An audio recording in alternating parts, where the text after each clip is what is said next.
James Turner for the untouchable true school sports. Let's go, baby. Bow! Be careful what you wish for because it can become a reality. Yeah. The untouchable true school sports empire, and y'all know the rest. Listen, man, this is my post-fight review for Murodjon Akhmadaliev versus Ricardo Espinoza. And the result of the fight is a dominant, destructive Murodjon Akhmadaliev third round knockout, TKO victory.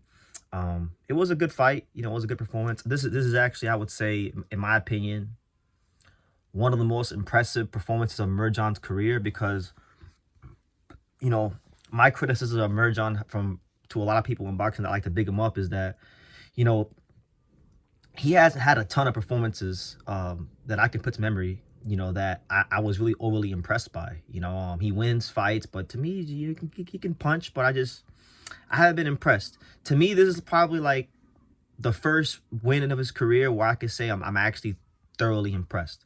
Because, you know, Espinoza is not a world beater. He's not like a guy that was ever going to threaten for the world title or anything like that.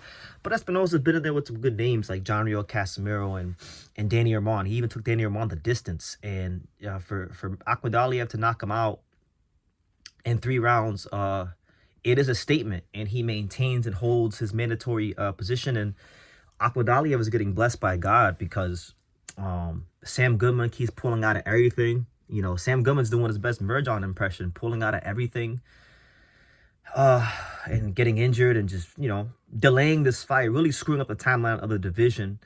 And, you know, now Murodjon actually does, I think for the first time, and this is where I'll be fair, I think for the first time, Murodjon Akhmadaliev has the most legitimate claim he's ever had to fight Inoue. He was gifted a mandatory position because he got ordered to fight in an eliminator straight away after losing to Paulus against Kevin Gonzalez. So I don't think he should have been mandatory in the first place. And then, see, this is why I have a problem with Murodjon. Because Murodjon beats Kevin Gonzalez last December. He literally does nothing. Goes into witness protection for a year. I think he had a hand injury, but still didn't really fight for a whole year. And sat on the ranking for an entire year. And then he comes back and fights for Ricardo Salas, who's a decent little fighter, a good little fighter, but nothing to sit here and write home about. He's a guy that a fighter at Murodjon's pedigree should be beaten like that. And credit to him, he did what he was supposed to do, and he gets credit for that. But I just feel like, look, if Inoue does give Murodjon the fight, I feel like Inoue in boxing will be rewarding the bare minimum. Because that's what Murodjon Akhmadaliev has done. I don't need to go through all the reasons why I don't like him. If you've watched me talk about Murodjon, you know why I don't like him. But with Inoue at 122, see, this is where the ball is now in Inoue's court because he's got to fight Sam Goodman here in January. If he takes care of business there, this is where the ball is on his court, and nobody is above criticism. Like, not even him. I like Inoue. I really do. He's one of my favorite fighters. I've been covering him for like almost 10 years here on this channel, longer than any other American boxing content creator in the world. That is a fact, can't be refuted. And if they have been covering him as long as me, they haven't been covering him as often as I have. That's just a fact. So that being said, and with that being firmly established here on True School Sports, he's not above criticism. And my thing is this. Murodjon is the mandatory, so if he's going to stay at 122, I think, you know, if he's going to stay at 122 because he wants to eventually do the Junta Nakatani fight, then he's going to have to fight Murodjon. It's his mandatory challenger. He's been sitting on the mandatory for a long time, and even if I don't agree with the mandatory position, you do have to fight Murodjon because, he you know, your ambition is to stay at 122 and do the Junto fight. And, you know, you can't do the Junto fight for undisputed in Japan at the Tokyo Dome if you don't keep all the belts. So you have to fight Murodjon. And that's where I think Inoue needs to go to featherweight. I think the division now, I think his time at 122 has ran its course. It's been a remarkable run where he's beat the majority, like damn near everyone apart from maybe Murodjon. He's beaten everybody that there is to beat. He beat Stephen Fulton, the guy that Murodjon ducked. He beat Marlon Tapales, the guy that beat Murodjon. So beating Murodjon to me does nothing in the grand scheme of his run at 122. He's already cleared the division out. Beat the brakes off Stephen Fulton on a boxing clinic, power punching clinic. Then he beat Marlon Tapales, grinded him down to a stoppage. Neri, I mean, it's been a remarkable run. He's beaten all the guys you would have wanted him to beat coming into the weight class at the time he entered it. He's done that. So my thing is, the most interesting fights for Inoue are at featherweight, and this isn't even me like trying to force him out the division. It's just the division is stale. It's not a division with good matchups. Are you guys gonna really sit here and tell me with a straight face you want to see Inoue versus David Picasso?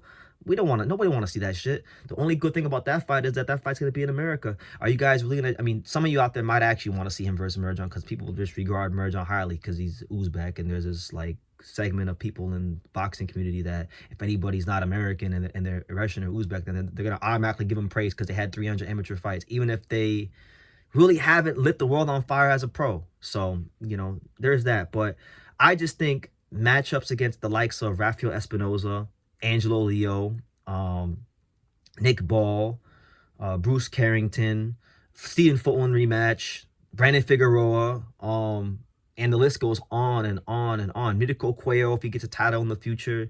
Otabek Komatov, if he gets himself right. I mean, the list goes on and on and on of potential really fun matchups for Inoue as a featherweight.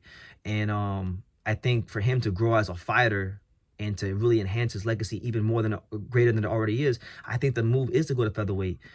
Fighting Murodjon doesn't really do anything of consequence, and no matter how much Eddie Hearn wants to get into his megaphone and spin the fact that Inoue is ducking Murodjon, and listen, it does nothing of consequence. He better off fighting one of the champions or one of the top contenders at featherweight than fighting Murodjon. Murodjon, Inoue already knocked out and stopped. And I'm not trying to use triangle theories, but what I'm saying is Inoue already knocked out the guy who was regarded as the #1 featherweight in the world at the time in Fulton, right? And, you know, beat him easily. Then he came back and he beat the guy that beat Murodjon. So, and then he's beat Neri, who I would say is a tougher fight than Murodjon. He beat better fighters than Murodjon at 122. So beating Murodjon doesn't prove anything. This is a good win for Murodjon. It's a statement at 122 to the division. But I personally, what I would like to see, if Inoue is going to stay at 122, I would like to see Murodjon fight Sam Goodman. I think that's fair. I feel like that's the fairest fight you can make in the division.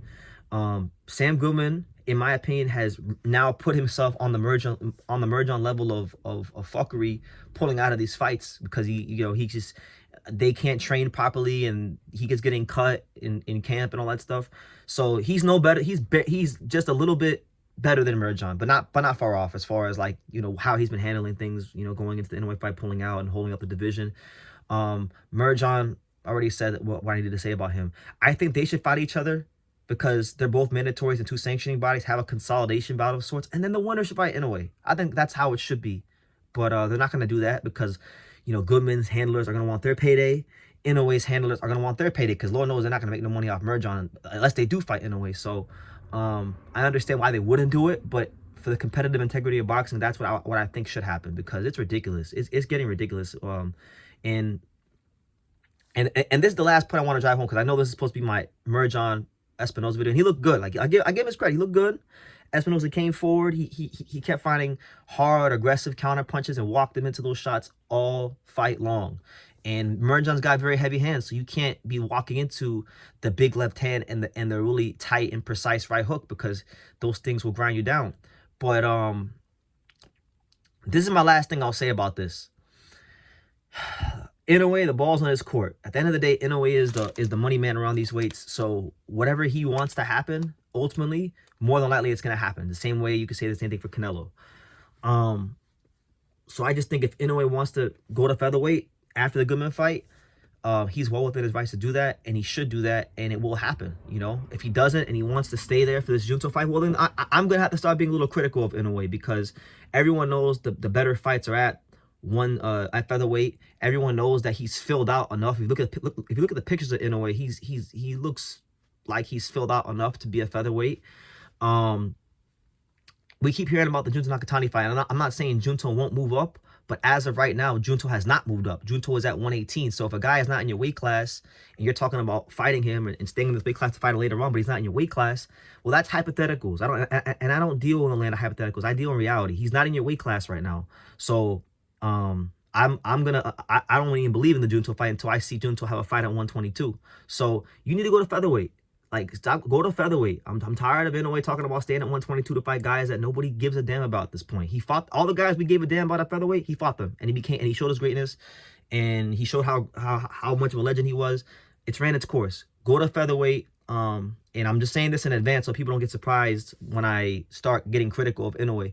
If he stays at 122 after the Sam Goodman fight, it's gonna be amazing amounts of criticism here on True School Sports. You're gonna hear me start saying things like he's ducking Rafael Espinosa, he's ducking Angelo Leo, he's ducking everyone. I'm gonna start saying things like that because it's getting ridiculous. But nonetheless, good performance from Murodjon. I think it you know, he's made his clay. He in his situation, he did what you want to do in this case. You know, he went in there, he performed exceptionally well. He made a statement performance, and then he got on the mic with Eddie Hearn and talked a bunch of shit. So he did his job. I'm not gonna blame Murodjon for doing his job. I'm not gonna blame Murodjon for wanting to fight. Any fighter in his position would want that fight. I'm putting this on Inoue. Inoue is like my focus is on Inoue and what he does, because it's the 122 super bantamweight is a completely pointless it's a pointless thing for him now, honestly. Junto has not moved up, and really and truthfully, like, as far as Junto and everybody talking about Inoue versus Junto has 3 other Japanese world champions in his weight class. He hasn't even proven without a shadow of a doubt that he's the man at bantamweight. So why don't he actually go prove that? Why don't he actually go fight Seiya Tsutsumi? Why don't he go fight Ryosuke Nishida? Why don't he go fight Yoshiki Takai? Maybe even a Tenshin Nasukawa if he gets a belt. And really solidify that you're the man at bantamweight, because you just moving up to 122 without fighting these 3 other, you know, Japanese world champions that I'm sure would love to fight you. That's not cool. That won't sit well with me either. So that's how it should be. Junto should take care of his business at 118, and if he can do it quickly and swiftly enough to get the Inoue fight in, then okay, fine. But until then, I don't even want to hear about Junto versus Inoue. Inoue needs to get out of 122 and go to featherweight. And you know, Junto's big enough. Junto's big enough to fight at featherweight. He can scale 122, pick up a meaningless belt, do a couple fights there, and then meet Inoue at featherweight. Why not? You know. So yeah, that's my kind of Murodjon Akhmadaliev Ricardo Espinosa post-fight review. I mean, Espinosa's not a world beater. He's been in there with Casemiro. He's been in there with Danny Roman. He's a solid fighter, you know, fringe contender on his best night. That's what he is, you know. But Murodjon was just too much for him, too strong, too fast, too clever, too much pedigree, and it's a statement. So congrats to Murodjon. This is the first time I can honestly say Murodjon Akhmadaliev. I watched the fight of his and I was like, wow, you know, he looked like what they say he is. Kevin Gonzalez, I didn't really rate Kevin Gonzalez like that. Ronnie Rios, Danny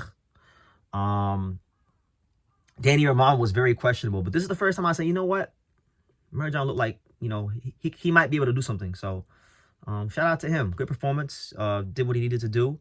And yeah, I really just I've drawn my line in the sand. So if any of the Inoue fans have a problem with what I say, I really don't care. I've drawn my line in the sand. If he stays at the Goodman fight, if he stays at 122 after the Goodman fight, I'm just gonna start, you know, saying what I really like my unfiltered thoughts that you're gonna really get the uncut BT. So that being said, you guys can leave your thoughts down below. Make sure you guys take the time to subscribe. And like I say at every single one of these videos, you can love me or you can hate me, but I'm just a kid from Dania. So until next time, thank you for watching another video on the untouchable True School Sports Empire. For more great boxing content just like this, make sure you guys click right over here. Keep watching my boy BT put on the best interviews out here.